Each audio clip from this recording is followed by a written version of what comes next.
I swear to God, you put that resist hashtag up or whatever. No, fuck.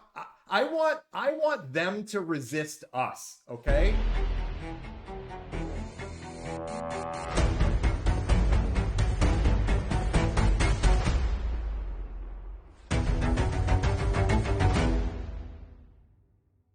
Hey everyone, and welcome to another episode of the Blue Sedition podcast. I'm Nate Brady alongside my co-host Mike Smith. Mike, Hello. are How we are we doing today? are we alive? Are we still We're alive, but okay? we're in the bad place. This is the bad place. Yes, this is definitely the bad place. There's a lot of sunlight coming in for me right now. Yeah, I can see that. Oh, I don't feel very sunny and very optimistic. I know. Can you talk me off that ledge or We're gonna get through this together. I'm okay? gonna try and help you. All right. I have some things that I want to talk about today. I have gone through all the stages of grief, I think. Oh, Yeah, I know it took about a week. you're in Um, acceptance now. no, I No, you're finished all the stages of grief. Okay, ah. You including did them in a different order than I've landed back. I'm gonna do some over again, and I am back to anger.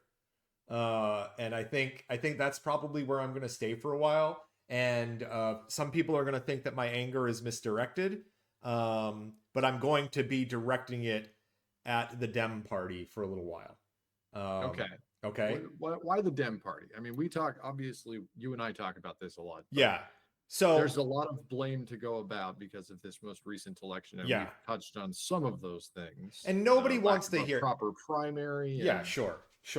And so I'm going to do this a little bit differently. No, listen, there's too many people online right now blaming Kamala Harris, blaming Dem leadership, and oh, I got so much of that to go around. Okay, I will tell you one thing. I'm done with Kamala Harris. I'm not blaming her. I'm not, but you guys, and I it's don't mean time to you. move on. Yeah, and when I say it's time to move on, Kamala Harris, after this term is over as VP of the United States, to me, is not a leader of the Democratic Party, nor do I want her to be. All right? Come at me. I don't want that. Yeah, I have to say that I agree. For a long time, we've had various figures at the head of the party, sort of nationally, the federal level, and I haven't liked any of them. When we control the House, it's Nancy Pelosi, and I don't like her. I don't like her positioning, and I think that she does not a great job of running the House. When we have presidents involved, like Joe Biden, I don't think he did a good job of running the Democrat Party as much as he did the country. I think he did a bunch of good things in his Build Back America thing, but I wouldn't have chosen him personally. And up and down the ticket, I think that's our sentiment generally, Right. is that Kamala Harris is another mainstream Democrat voice that has lost the last 2 out of 3 elections, Right. and we need a different voice. We need a different voice. So the purpose of, in my mind, and you can take us in another direction, but I had two major things that I wanted to talk about today. Ready? Okay, my here's the two things. This is only two, very simple, right? There's only two things that I think that we need to do in order to get through this. Okay, only two things. I'm not asking for a Okay. lot. Those two things are: one, reform the Dem Party. Simple, easy to do, right? That's number one. And Oh, is that all? that's it. We're going to talk about these things separately. That's Yeah. number one. Again. And then number two is go on offense, not defense. And I mean very specific things here, because resist. I swear to God, you put that resist hashtag up or whatever. No, fuck. I want them to resist us. Okay, we're the ones that are like, oh, looks like we gotta file a lawsuit. Look what they're doing. Oh no, we gotta get all the states together. We gotta do. No, I want them to be doing that to us, because we need to come at them. Okay. Okay. All right. We'll get to number 2 in a bit. Okay. Let's start with your first point. Okay. Let's start with number one. What sort of reform are you talking about? Because I think one of the problems that we see in the Democrat Party, the coalition, the overarching national narrative of that party, is that they don't believe there's anything wrong with it. Oh, The Democrat Party, the powers that be, doesn't think anything's wrong with the Democrat Party. They think that there's something wrong with the voters they're not getting. right. And we touched on this in previous episodes. I think that everybody who has been a non-mainstream Democrat voter for the last 20 years feels like you're not being listened to by your party. Right. And so how do you do it? How do you reform a party that generally treats you as, an outside voice, and won't move, And won't make any change? and it's not just that. So you're bringing up only half of that, which is not only do we feel disenfranchised, a lot of Democratic voters feel disenfranchised. I will tell you, when we make a post on Blue Sky or elsewhere, I maybe get 1 in 15, like let's say 1 in 15 people that comment or like the post are saying, I don't think there's anything wrong, right? To your point. But there's a whole bunch of other people that definitely feel not listened to. But that's only one half of it. The other half is Republican voters, we're just going after them. It's your fault. It's your fault. You're the problem. What do you think that does? You know what it did when Hillary Clinton told me that she didn't need my vote when I was a Bernie Sanders supporter? You know what that did? I've come to learn what that did to you. Yeah, I mean, and honestly, and I had forgotten about that actually until my wife and I were talking recently, and my wife was the one who got me kind of hardcore into Bernie Sanders, and she was like, "Man, do you remember when Hillary said she didn't need our vote, and what that made you feel like? What do you think it feels like when we're telling Republicans that they're pieces of shit, that they're garbage, because of a lot of them?" Listen, a lot of them are garbage. Okay, we did a whole episode called "Are Trump Supporters Garbage?" And the answer is yes. A lot of them, there are some for sure. The racists, the misogynists, like those people are garbage. But there is a very, very, very large millions, tens of millions of people who support Trump, not because he is the next Hitler, because some do, but because they feel disenfranchised by both political parties. They feel like they need a populist or somebody with a different message than they've been getting beat with, which is, well, elect us. We'll take care of it for you. How's that fucking going? Yeah, it's not going well. And I do want to touch on another point that you brought up. AOC, who I think, as far as I can tell, is the most Bernie-like in her position. She's sort of wavered toward the middle recently, but she's still far to the left on a lot of candidates.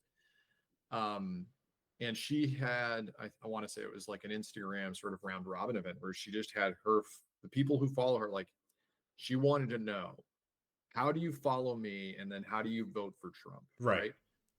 And the answers I don't think they're all that surprising. Maybe Democrats who are like moderate or midstream Democrats would be surprised. But for us, a lot of the answers seemed obvious. They say things like, well, I like Bernie because he seemed outside of the two major parties. He brought a different viewpoint that resonated with me. And I see that in Trump because I don't consider Trump to be a Republican in the traditional sense. Right.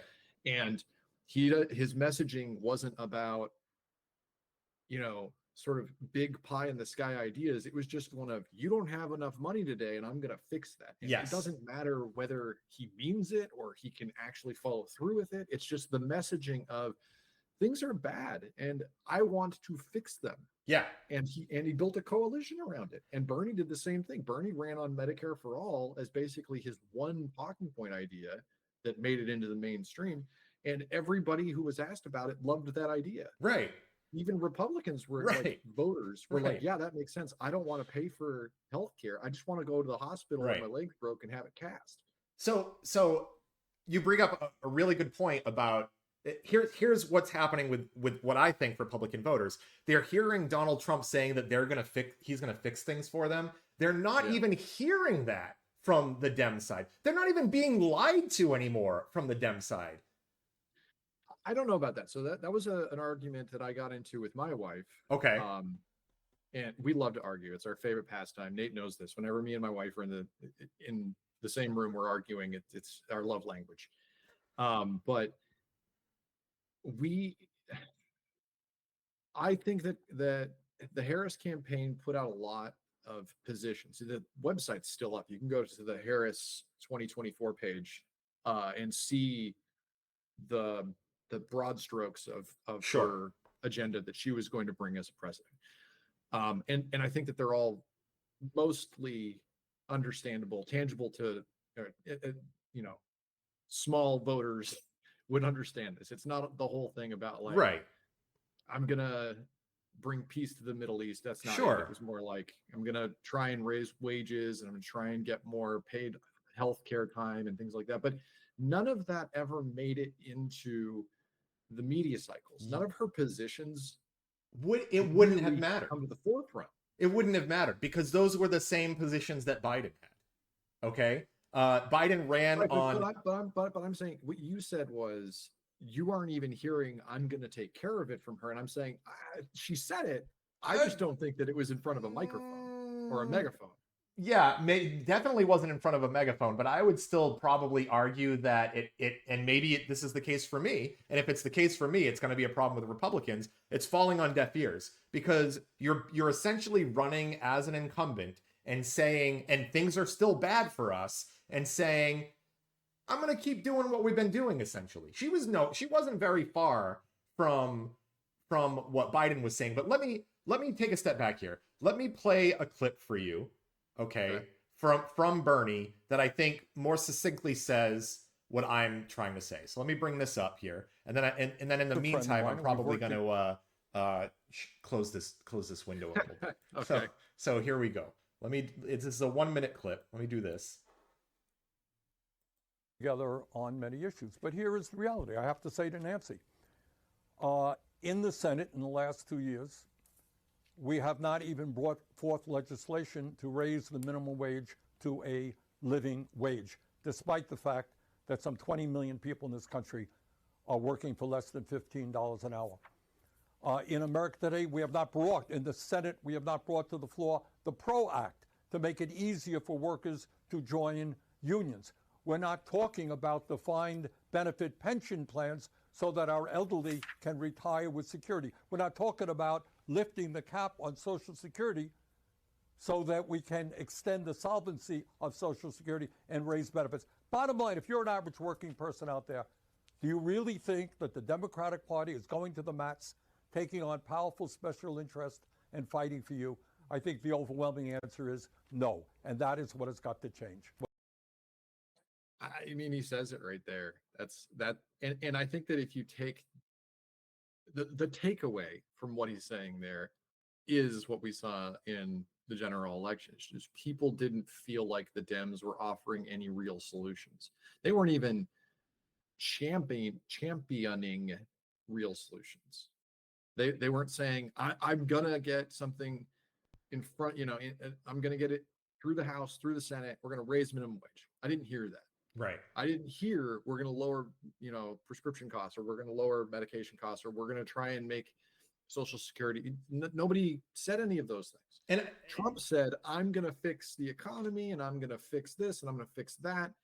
And I mean, of the two, if you're on the fence, if you were one of these voters who was like, I don't know, should I go vote? And then you saw those two different positions, you're like, I'm going to vote for the guy who says he's going to fix stuff. Yeah. And to be clear about, you said lower medication costs, somebody will jump in because, this is what happens. People who are kind of stuck and hardcore on the Dem side, somebody will jump in and say, well, we did insulin. And then Bernie Sanders will argue there's, 5,000 medications, prescriptions that we need to lower. And we only got to do 2. And there's a reason for that.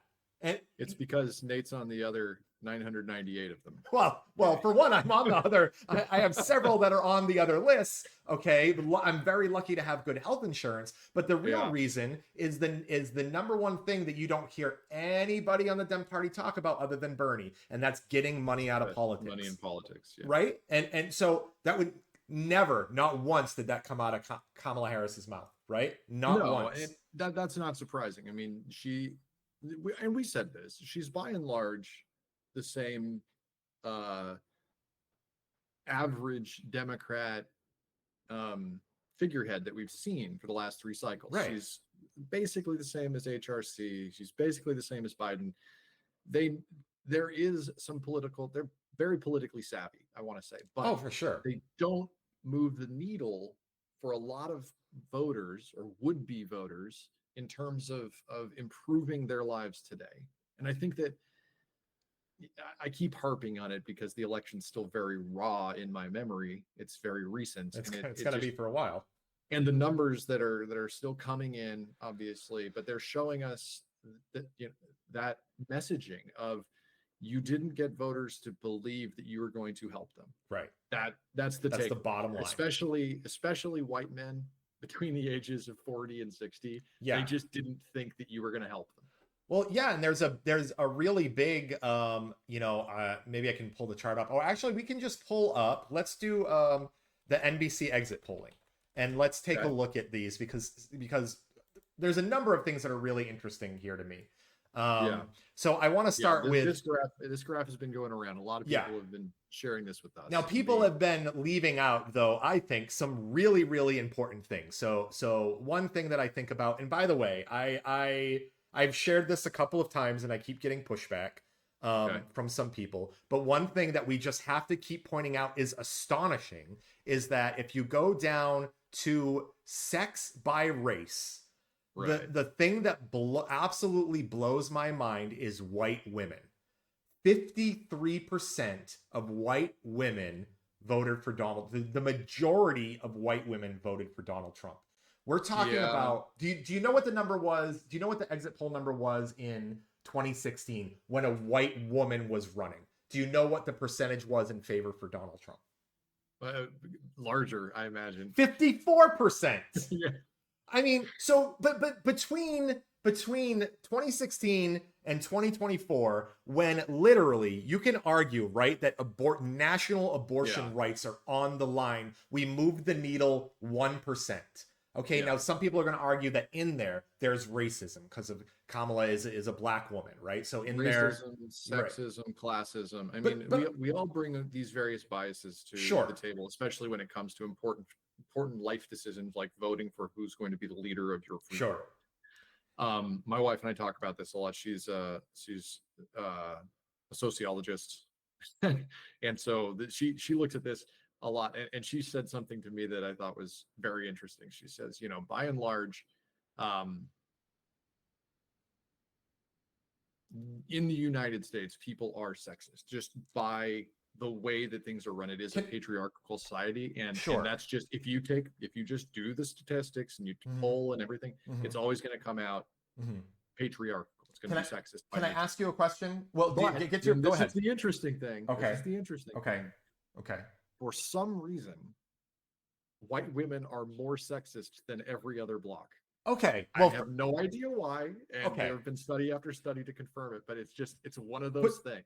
Put this. So there's a block of white women who believe that a man will do a better job. Okay. So I want to, before I forget this, first I got to say, by the way, 60% of white men voted for Donald Trump. We are we're garbage. Okay. I don't want anyone to come in here thinking that like, why are you ignoring that? I can't even talk about how much garbage white men are anymore. Okay. Like, but let's back up because like we're saying in the beginning of this, I don't think that's even the right approach because I think there's some nuance there. No, but I want to ask you a question.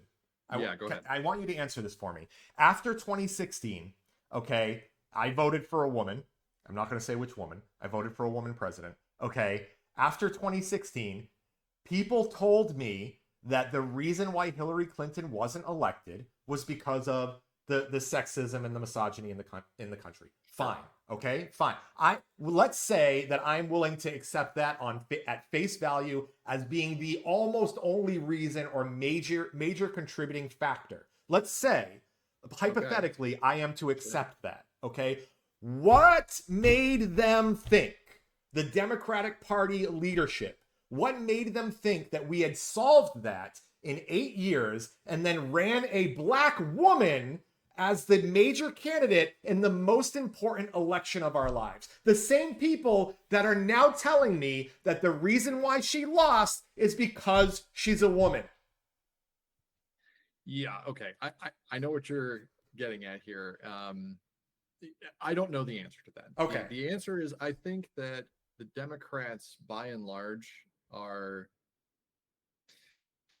optimistic to a fault that almost falls into naivete. It's starting to fall into stupidity to me because we're gonna Okay, but I think that we all want to believe. I think that as Democrats, I think just as humans generally, if you take politics out of this, we all tend to want to think that the people that we surround ourselves with are good people by and large, and you measure that by your own personal ideals, right? So you want to believe the people around you aren't misogynistic. You want to believe the people that you surround yourself with aren't racist, aren't Sure. et cetera, et cetera. And when Hillary Clinton lost in 2016, I think that collectively the Democratic Party looked inward and said, we have a problem in this country with misogyny. Mhm. We have this idea and that's one of the big problems as a part of this multifaceted thing. We'll get back to that in a second. But then they wanted to believe the best in people. And I think that they ran a woman who had great credentials, who on paper does a good job, has been the vice president. I mean, they said we have overcome the problems that misogyny presents as a part of this choice, and we can overcome them because of factors X, Y, and Z. Okay. That's what I want to think. Okay, go back to our night before election podcast and look at my map. Nobody wanted to believe exactly what you're just saying. 325, baby. Nobody wanted to believe that more than me. But now it's time to reel that in. And now we look at the cold hard facts here. Yeah. I mean, and again, I'd love to see this exact graph against 2022. I want to see, is that white men block? Well, it's different in 2022, right? Like 2022 is just a different animal because it's the midterms, and Sure, presidential voting is by its nature a multifaceted choice, and so everyone's going to do what they can in that moment for their best interest. So I get it. We were in the middle of a pandemic. It was an old white man that didn't have a lot of energy going, and Trump was running one of the worst economies at the time, and so I get it. It's different, but I'd like to see it. I'd like to see how voter makeup, worked out that way. We don't have to do it now. I'm just no. There's another. Here it is. There was a reason why I brought this graph up to begin with, and it was to keep discussing the working class and how they feel here. And here's the number right here. 2023 total family income under 600,000. I mean, 60%, under 100,000. 60% of the electorate, that at least according to this exit poll, is on total family income was under $100,000. Okay, 50% of them, there you see some independent and third party voters here. 50% of them voted for Donald Trump. That cannot be the case when you are trying to claim that you're the party for the working class. Yeah, I mean, again, you didn't speak to the voters, right? You spoke to ideals and you spoke to the negativity of your opponent, which I think was another trap that Hillary fell into as well. And I think that we all wanted to believe that it should have been enough. Yeah, that he's an adjudicated rapist, that he should not be voted for. And they took that for granted, and the voters clearly disagree. They're the most common things I'm hearing so far, other than racism and sexism, misogyny, and all that, is that this block, this 50% here, are very very stupid people, and all they did was fall for the propaganda machine. Okay, and Yeah. I'm sorry, I cannot accept that because No, and I think that it's important to remember that not every Republican voter is your straw man fantasy, where right, they right, watch Fox News every night, right, and then that's not who the people who yeah, voted for him this time around are. sure, Some of them certainly are, but I think that you have to remember as well that these are people who aren't politically plugged in right. necessarily, and they're living their lives, and they got to feed their families, and they got to pay their mortgage or their So rent or so whatever, can I and they saw a promise of a better right. tomorrow on the one hand, and then So I want we're to going to codify Roe v. Wade on the other yeah, hand, and they were like, that doesn't help me. I want to point out something that you just said though, that they're not really politically savvy, they're not tuned in. One of the things that I've been seeing going around lately is that they're in these polls, they're saying like, well, why did you vote for an authoritarian? And the majority of the time, the person is responding, "What's an authoritarian?" Okay, and that is not a stupid person. I'm sorry, Oh my God. but That is exactly the but problem. that's the point. Like a microcosm of the whole thing. It's just Yeah, like you're talking about how this person is going to be, an oligarch, and he's going to run these, right. and then the average voter is like, but he said he's going to raise my wages. Yeah, they're And I like, don't know what those words mean. what's They a don't mean anything fascist? to me. Yeah, Yeah. and so they're taking it as saying, look how stupid the electorate is, and I completely disagree with that. Okay, well, first of all, yes, is education a problem? Certainly, but guess what? Yeah. This is the world that we've lived in for a very long time. So stop Yeah. blaming it on that. Okay, that's because that voter who's not watching Fox News every night, because he would know what a fascist is, because that's what they call Joe Biden and Kamala Harris, right? Right. He would know. That guy or woman or whoever, they just want to hear what you're going to do for them, and that's it. That's the bottom line.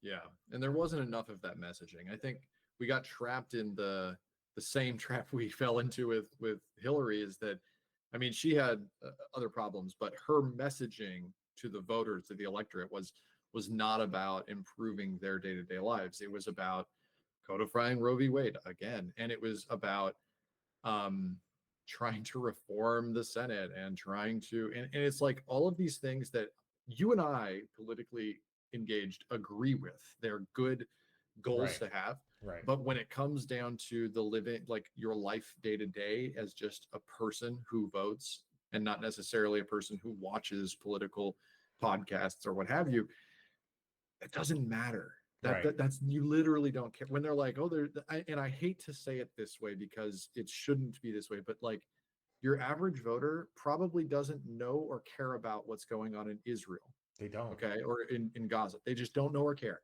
And I know that like hurts to hear, but they don't. And then they voted accordingly because Yeah.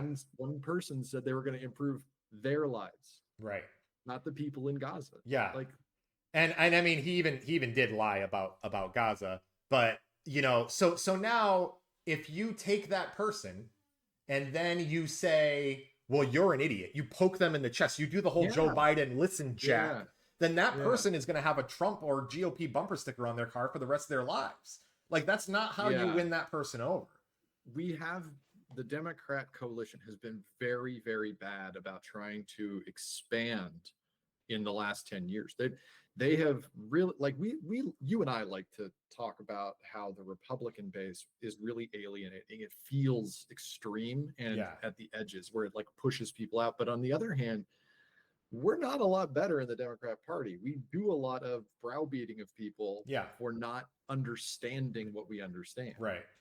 And it doesn't build the party. And you see it in turnout numbers. We're seeing the turnout numbers for this year in the general. And again, they're still incomplete, I believe. Some states, California and such, are still counting. But yeah. the numbers this time around are going to be 15 million votes less than when it was Biden and Trump in Right. 2020. Right. So you're clearly pushing people away from the camp. Yep. They're voting for no one. So, and if your plan was, I'm going to get the Democrat vote to win, The people who are going to already vote Democrats, you don't have to spend the money advertising to them. Right. Right. I The mean, people you need to win over are these people we're talking about who aren't politically online, who want to hear how you're going to improve their lives. yeah. By the way, you just brought up the election Numbers. results being Yeah. still counted. So it wanted to make me have a quick look over here. But last I looked, yeah, and still the case. Ruben Gallego of Arizona has almost 100K lead over Kerry Lake, which is with 92% reporting, which frankly, Scary. thank God. But at least it's a lead. At least it's a lead. And, I think we were both talking before, we were really worried about the counties that were still to be counted and the places that the votes were coming in. So really shocked by this, but also something that people have been talking about a lot is how does Ruben get 100K more votes than Kerry Lake and, Kamala Harris lose Arizona, right? Oh man.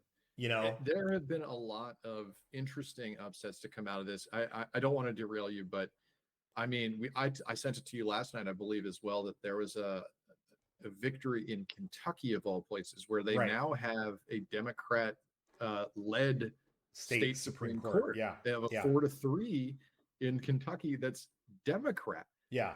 How on earth does that happen? And Kamala can't get people to vote for her at the top of the ticket. What are we missing here? I mean, we're I mean, I think we've hit on all of the things that I think we're missing. So the question now is, what the hell do we do? What can you and I do about it? What can regular Democratic voters do about it if we consistently feel like our voices are not being heard? How do we change this? Yeah, in party. Yeah. Or are you saying reaching out to these voters who didn't vote? No, I'm saying we need to get the leadership to be able to do that. We do. Because you and I don't have, $500 million to go spend on doing that outreach for them. So we need the leadership to do this. So how do they do this?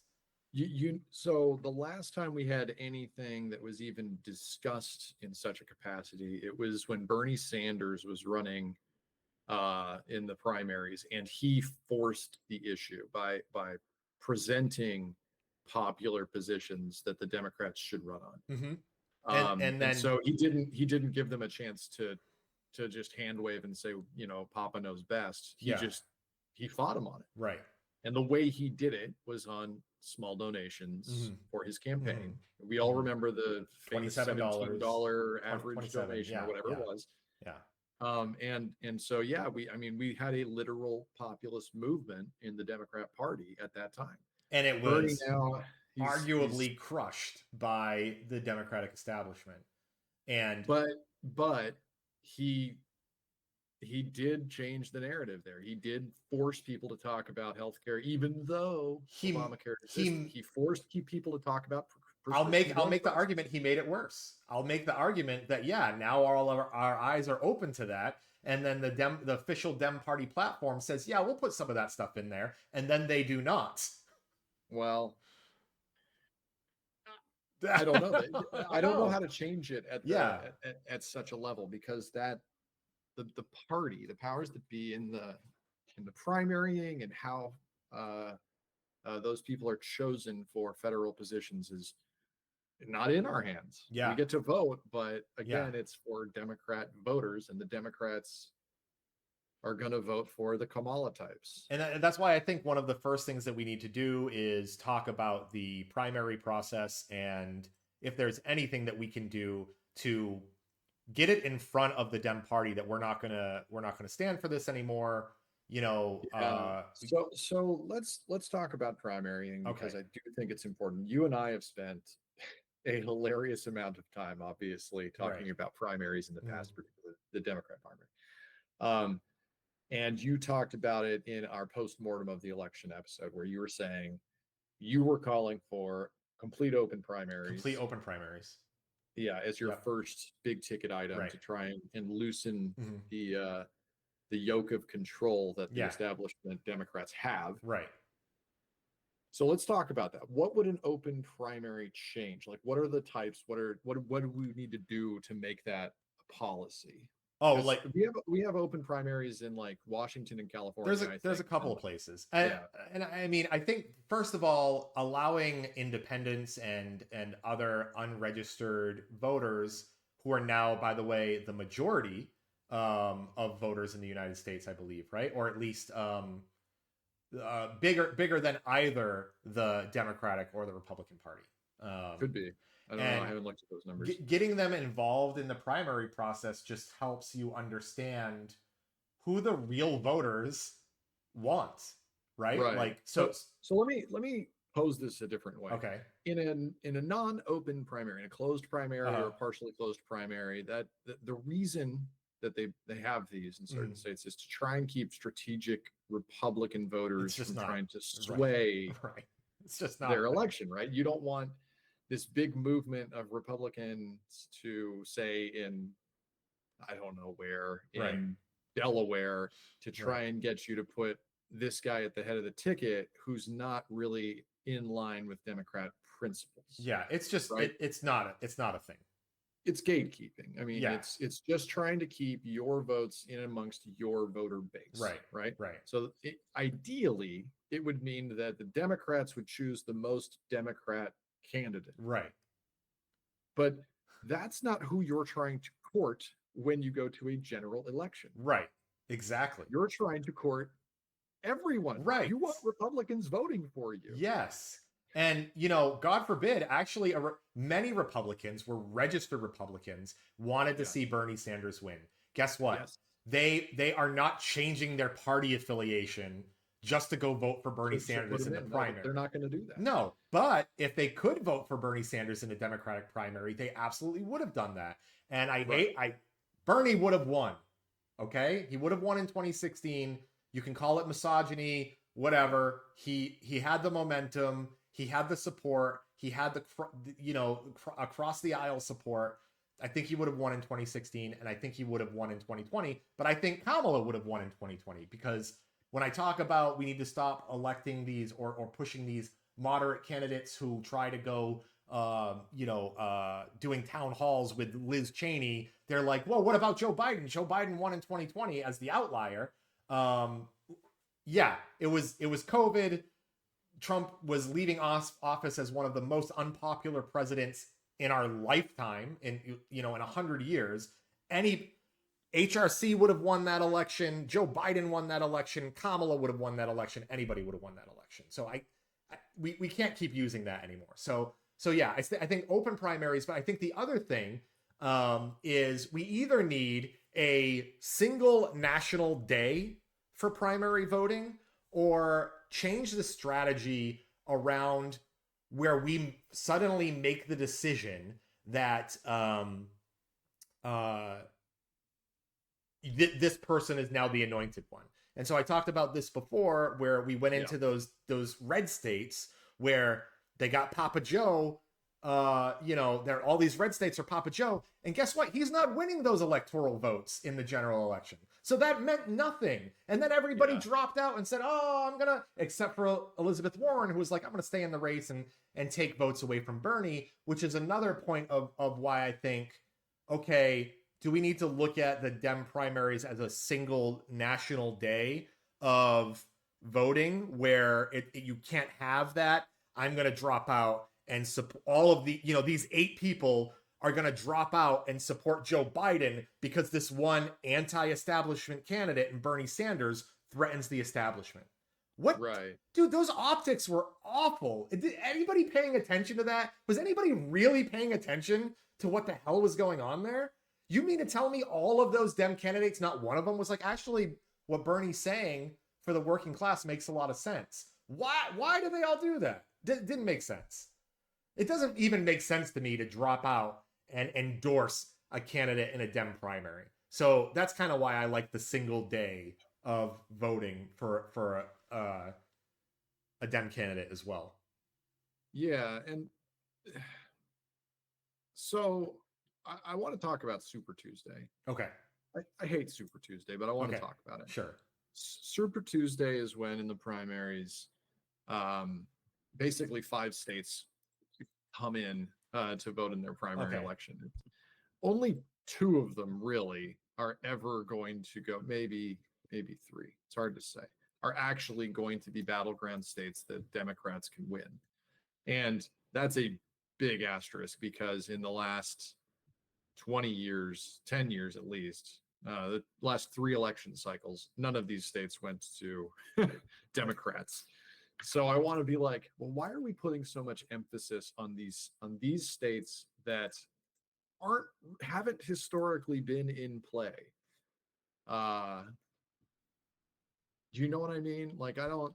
Yeah, I mean, but that's my point. I mean, like, Illinois is a Dem holdout, so Illinois usually goes Dem. But then you have Florida, North Carolina, Ohio, and Missouri, and I say Florida is the closest in play. Ohio maybe, but like, this was Super no. Tuesday. That's what it says. Because Super Tuesday, that's when California gets to vote. Well, I'm looking at 2016 specifically. There are more states involved. I'm looking at but 2020. Okay, let's see. Right. So yeah, in 2020 they changed how the voting does. That has both North and South Carolina, as well as Tennessee and Georgia and some other things. But like, of all of those states, I'll use your map so we can all talk about the same thing. Of all of those states, I would argue that only really Virginia is a swing state that the Dems can win. But yeah, but so what is this nonsense though? What is this nonsense of structuring it like this? Then the weird delegates that might, Yes. even though Bernie Sanders won like all of these states, they gave the delegates to Hillary Clinton in 2016. Like, what is happening?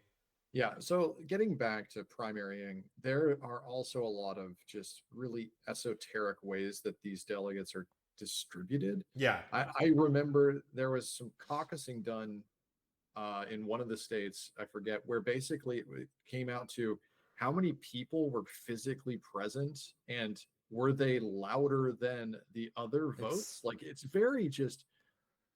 It's one of the most undemocratic processes. And then they're like, okay, this group was louder, so Hillary gets, those were like the delegates tiebreaker. And you go, yeah.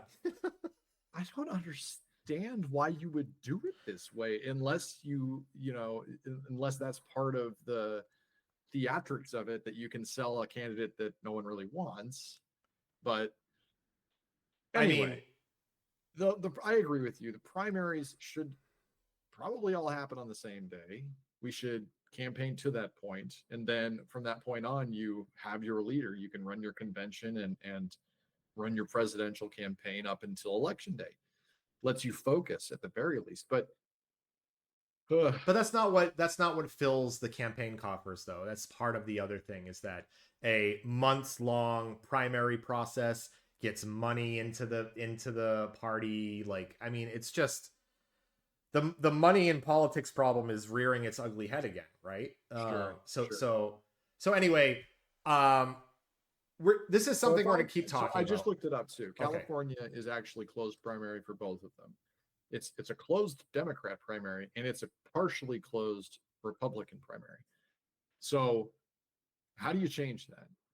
Because that's not actually, I mean, it's in the state, but it's run by each party's affiliate coalition, not the state entities or anything like that. Yeah, so you can't pass a ballot measure. Well, I'm not sure actually if that's the case, because I know that states have some say in these things. So I'm not an expert on that, but this is just something to explore. Yeah, something we need to think about. But I think that an undemocratic primary process ain't looking too good, and it certainly doesn't help us.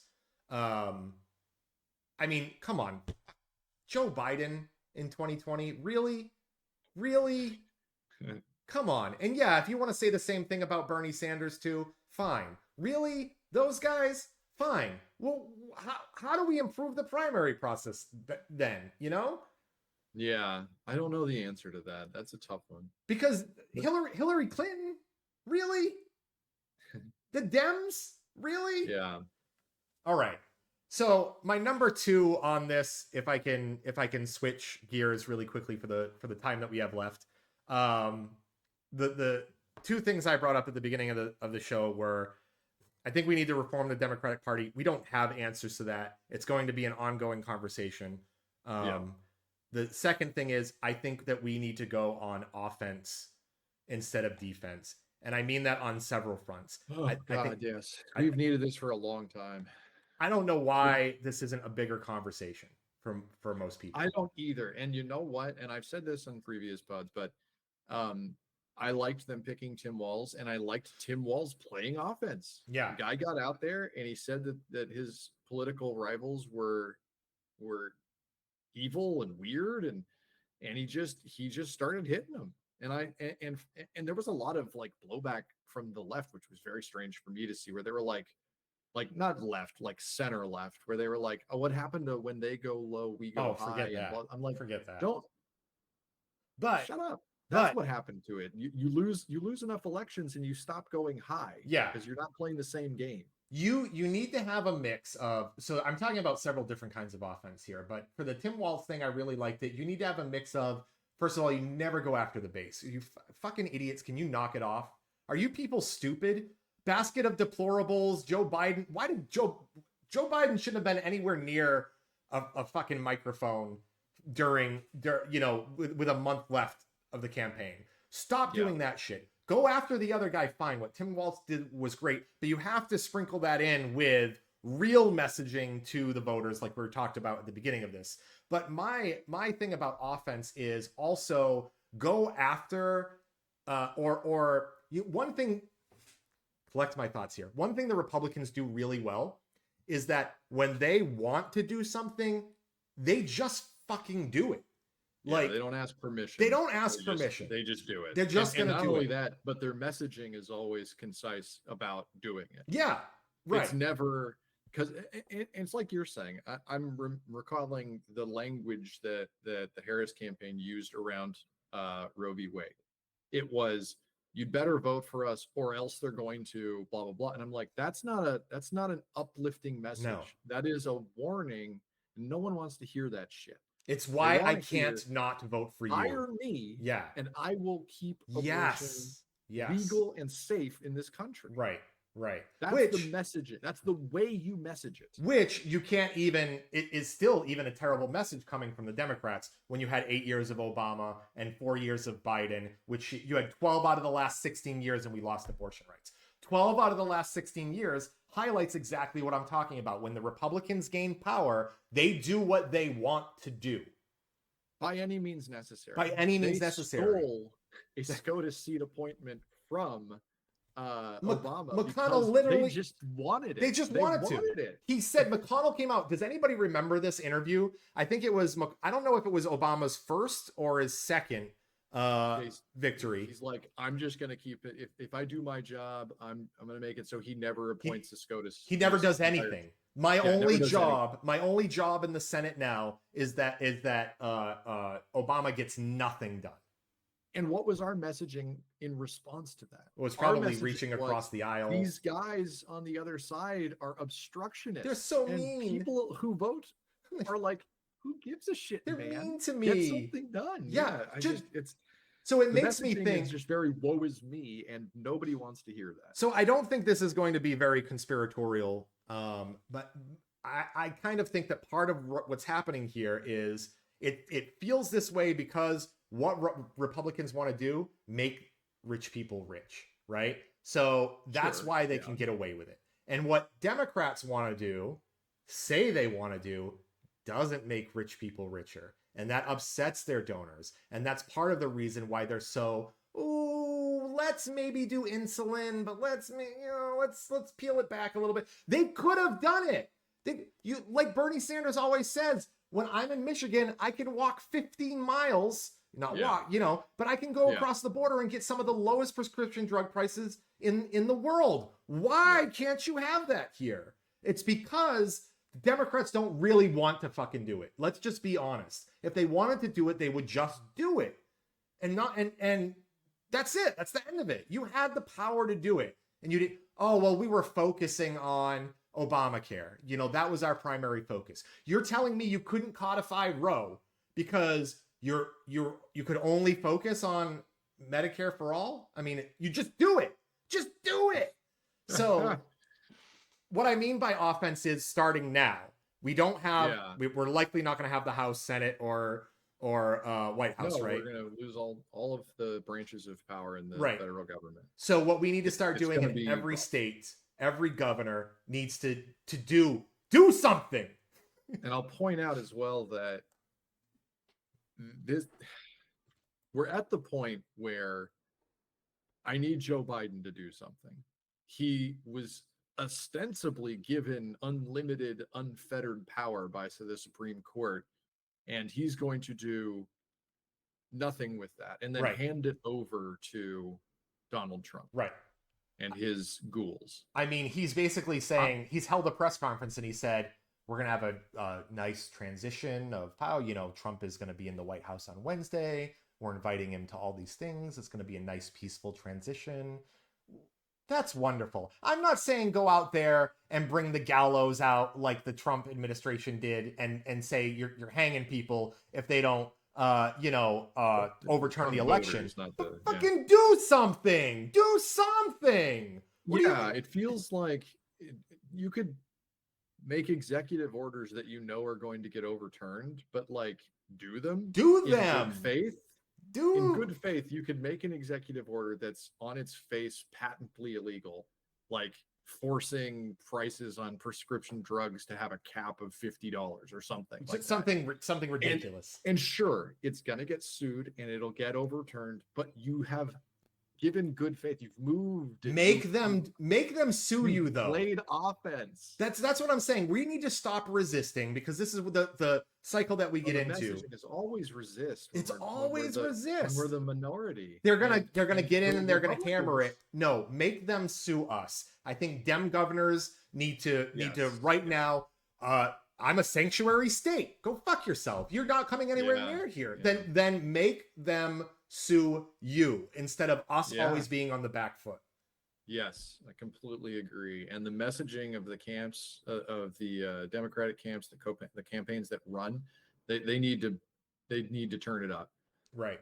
There's going to be midterms before you know it, and their rhetoric had better be not this. Oh, we're resisting. We're going to bring it back to normal. No, it's not going to work. It's not going to work. Normal is long gone. We need to live in a post-normalcy world, and you need to fight. Right. Okay. Right. Voters want you to fight for them, and if you're like, I'm going to make it the way it was, then you're going to get dumped like the Harris campaign. Exactly. And I think and I think we talked about this maybe earlier, you and I, is that I think the governor that stands up the hardest might win. He might win. Yeah, he might be on that ticket next time. So I want to see all of you governors with presidential aspirations. That means you're going to get a Gavin Newsom, Pete Buttigieg ticket. I mean, it'll piss me off maybe, but if you can show me, we're both from California, I can tell you things I like about Gavin Newsom and all the things that I hate about him, because I think he represents a lot of what's wrong with the establishment right now. But if you can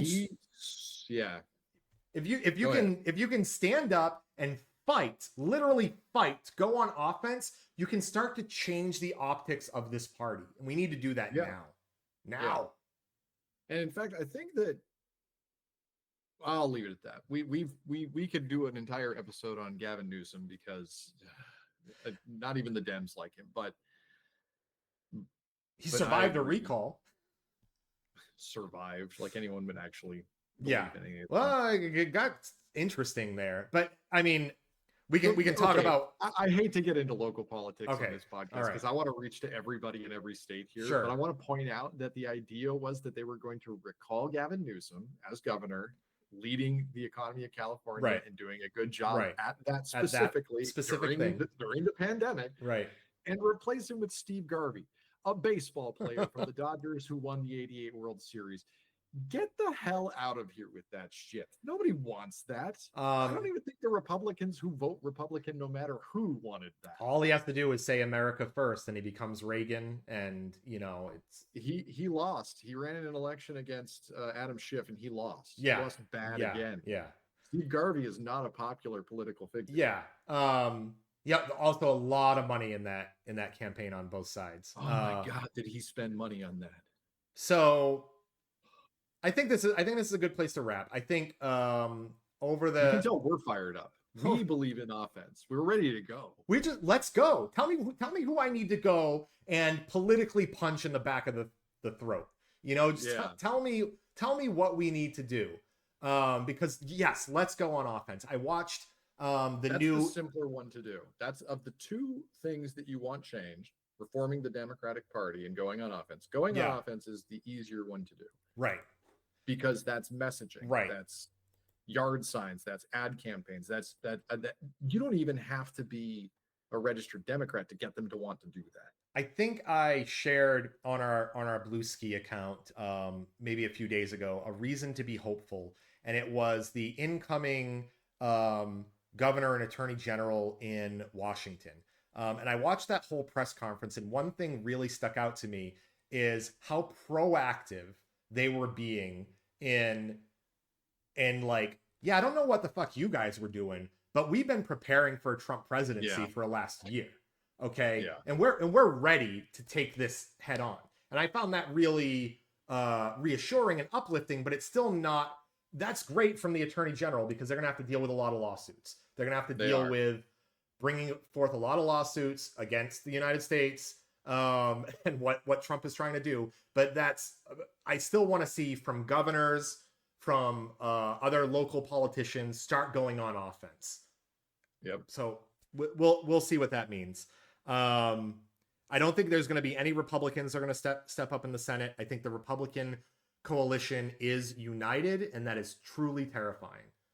Yeah, even the least united amongst them are just benignly going along with it. They're just like, if I sit here quietly, I'm going to get paid. And And that's the best that they've got. People like what's his name, Jeff Flake, right? What was it in Arizona that was a Republican and was really anti-Trump? Don't fucking resign, okay? Oh God. For the love of God, become an independent, flip your party, whatever you want to do. Right. Don't fucking resign.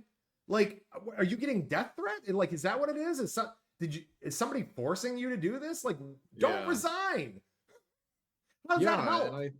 And we're going to see a lot of that. I think that's one of our big worries is that as the Trump admin starts getting into gear at the beginning of 25, we're going to see a lot of DOJ and a lot of like enforcement agency type folks resigning sort of out of protest. It's going to be and insane. I'm like, he's going to replace you with a sycophant who's not afraid of doing what he said. Well, I mean, can you imagine working at Health and Human Services or the FDA and RFK Jr. comes in and he just starts, and you're like, well, I'm not sticking around for this. Like, this is fucking insane. Right. People are going to do exactly what we just said, but we need you there. Stay there and fight until they force you out of the building. Drag your feet. Like, do a bad job. Do it. You have to understand the federal government is such a big, monstrously large contraption that an order might take a year to get enacted to even start. If you go slow enough, if you just have the people involved being like, I'm just going to protest this. You know what? I gotta go to the bathroom. Right. I'll be back. Right. Just like dragging their feet at everything. I mean, there's ways to do it. You and I were talking before the podcast about immigration and how it costs $12.6 billion on immigration. It costs $12.6 billion a year to deport 1 million people. You're saying, well, you can't really. It's going to be hard to try and do more than that. We had slightly different opinions here, but you're right. Like, as long as the good people stay where you are, okay, and fight. Anyway, I think this is probably a good place to end it. We got a lot more to say. I'm sure we'll probably do a second podcast this week. Give us if there's what's that? We got a lot to say. We got a lot to fucking say. If there's any particular person, I think, like you said, we might do a whole episode on certain people coming up. I think a lot of people like our kind of free flowing stuff as well. But I think there are some very specific people and topics we're going to want to go over, especially as Trump's staff starts getting announced, like we see Stephen Miller, of course, is going to play a big role, Right, etc. RFK, Stephen Miller. Yeah, we're gonna want to talk about all of this, and all the things that we can do to fight, not resist. Yeah. Okay. I think that's it from me. Anything else you want to add, Mike? No, fight, not resist. Fight, not resist. That's the ideology we need to move forward with.